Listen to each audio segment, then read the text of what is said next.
C'est du millimètre. Soyez bien au centre.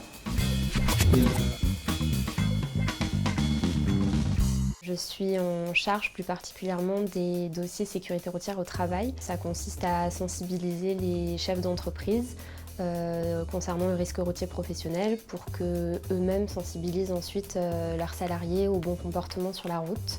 Ça concerne en fait toutes les personnes qui se déplacent pour aller au travail, donc tout ce qui est trajet domicile-travail en fait partie également. C'est de la prévention en fait.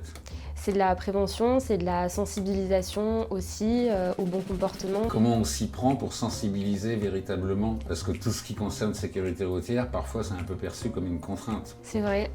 Alors nous, on a mis en place une charte des 7 engagements pour une route plus sûre en 2016 que les chefs d'entreprise signent. On les incite à signer cette charte. Donc ça reprend des engagements très, très simples aussi et on les aide ensuite à mettre en place ces engagements au sein de leur entreprise. Donc on leur fournit des kits de communication notamment. Ça passe par des petites affichettes qu'ils peuvent mettre dans des espaces de repos dans leur entreprise. Il y a également des petits quiz qu'ils peuvent distribuer à leurs salariés et puis voir ensuite les réponses avec eux. Voilà, certains ont passé le code de la route il y a longtemps et donc parfois ça fait du bien de revoir quelques informations qu'on aurait pu oublier. Oui, vous n'êtes pas moralisateur. D'être trop moralisatrice, c'est pas forcément le levier qui fonctionne le mieux, donc voilà, j'essaie d'autres choses. On a également le prix innovation, et donc l'idée c'est de valoriser les entreprises qui ont créé un produit ou un service innovant à destination des Français pour limiter le risque routier. Toi, qu'est-ce qui te plaît au quotidien dans ton travail? Qu'est-ce qui t'anime?